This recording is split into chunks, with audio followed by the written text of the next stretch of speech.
Welcome, fellow golf lovers. My name is Jason Chambers, PGA teaching professional located in San Juan Capistrano, California. And this is For the Love of Golf, a channel designed to lay out the foundations for you to build your game around for a lifetime of improvement and enjoyment. So now you can bang the ball around the course like the best of them. You're hitting the ball to your targets, and when things go south, you have an idea of how and what to do to focus on to fix it. So now what? Oh yeah, you have to get the ball in the hole. The real game of golf is about to start. Yes, the strikes around the course feel good and love to see them fly true to your target. But your score depends upon how you put the ball in the hole. Interesting choice of words there. Put. You've done all that effort to get the ball near the hole, on the green, and now you're slapping it around 3 times from 25 feet. That counts for the same amount of strokes as knocking it 574 yards in 3 strokes. Frustrating.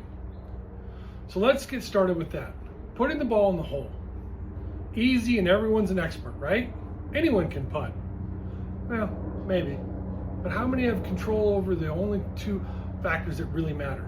How many of you can get both direction and the distance control to give yourself a reasonable chance of 1 or 2 putting every hole? Because that's what matters. So let's take a look at putting. The goal of putting is to get the ball in the hole in as few strokes as possible. So make every putt, right? Good luck. ShotLink, the PGA Tour tracking app, has information on the best putters in the world. These are the freaks of the freaks. They must make everything from 15 feet and in, right? Well, no, not really. The numbers are way different than most would expect. But knowing what these guys are able to do may help you become a more reasonable putter, or at least lower your expectations to reality. First, from 3 feet, they make 96% of their putts. This is pretty good. When they move back to 5 feet, that number drops to 80% though. 4 out of 5. Which means from 5 feet, the best players in the world miss 1 out of every 5. That's the best in the world. From 8 feet, they're still barely able over 50% and drop below that 50% mark at 9 feet. Now when it gets to 10, it's 40%. Then when it gets out to about 32 feet, that is where the average player on the PGA Tour will average 2 putts from 32 feet. So when you 2 putt from 32 feet, give yourself a pat on the back. You are PGA Tour average. Why did I go through all this? Well, first to remind you that you're not a PGA Tour player. So when you miss those 8-foot putts, stop freaking out. If you knock in 3 out of 10 of those, you should be pretty happy. Instead, your goal should be to get it in range where you can make the next putt. 96% is a pretty good chance of making it, right? So let's focus on that first. Make your 3-foot putts. Practice always making these. Short putts save pars or bogeys if you're trying to break 90. And while they seem innocuous, missing one can knock you into a pressure situation on the next one, where you're freaking out because, oh my God, I just missed one that I should make. But if you get to practicing these, you're going to shoot better scores. But you say, I don't always hit it 3 feet from the fairway. You're right, you don't.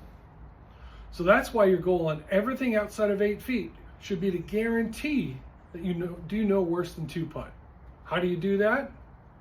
Get your speed to control to within 3 feet plus or minus the distance of the hole. Personally, I would argue that speed control is more important in being a good putter than face control. Except those little 3-footers. You better have face control on those.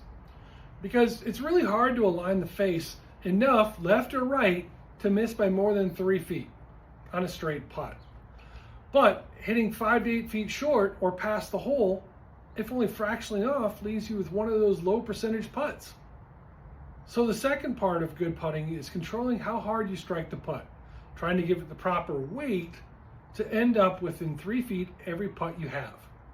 That should take some pressure off and give you guys an insight into what you need to practice. That's right, 3-foot putts and lagging to inside of 3 feet. So how do you do that? First, there's no perfect setup in putting. because of the lack of dynamic forces, you can stand and hold the club however works for you. You can stand with like this, you can get square to it, you can even stand like this. It doesn't matter, because unless you start moving your body, nothing is going to change. All you need to do is have this blade be square when it comes back. There's no motion, there's no lateral, hopefully. So what we've got to do is get you to get a setup that works for you. You want to stand and hold the club however it works for you. The only real fundamental instruction is to do it the same way every time. Always have the same grip. Always align your body to the target line in the same way. Always have the ball in the exact same position. Always have the same posture. Note, I didn't say what you have to do, just to do it the same every time. This begins with the ball. After marking your ball, clean it, and then find the logo or some straight line on the ball. If it does not have one, mark one yourself. Crouch down and line that straight line up with your intended start line. This will allow you to line your putter blade squarely to it, as your eyes are now over the blade to set up, as you can trust those things are correct and you do not have to worry about your line any further. As is shown here, you can see the line on the golf ball is lined up towards the hole. The sun has done a nice job of giving us a line. We can line that up, and now you see that the line on the putter, the line on the ball, and the line from the shadow are all in the same spot. Assuming this is a flat putt, this one's going in. Now, as you can see here, I'm going to go about lining up the golf ball from behind so I know it's lined up. Now I'll step into my stance. I always square up my right foot. Notice my stance is a little bit open every time. I do that so I can see the line a little bit better. Your stance doesn't, it can be whatever you want it to be. But again, I will go through, line up that ball, even in these little 3-footers, where all I'm focusing on is my club face control. I'll line up my right foot. I'll make sure my posture is the same, and then I'll take it back and through. You'll see one more time. We're going to line up the ball. We're going to line up the right foot. We're going to take our posture, take our grip, and now it's just back and through.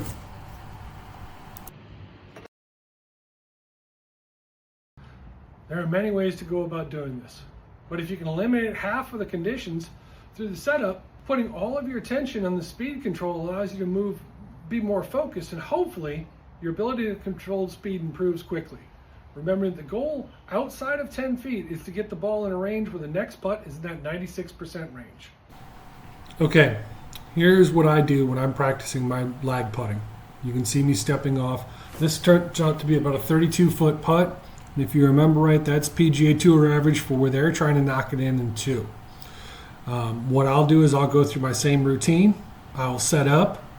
I'll line the ball up just to make sure I know where I'm going. And now I'm looking at the hole the whole time, just trying to roll that ball with enough speed to get down there nice and tight so I can make the next one. In the end, I want you to enjoy the game you love more. That is what my site is for, and that is what my mission is. So stay tuned for insights and instructions, and if you want, contact me for more individualized instruction. My contact information is in the links below. Let me help you love your game more.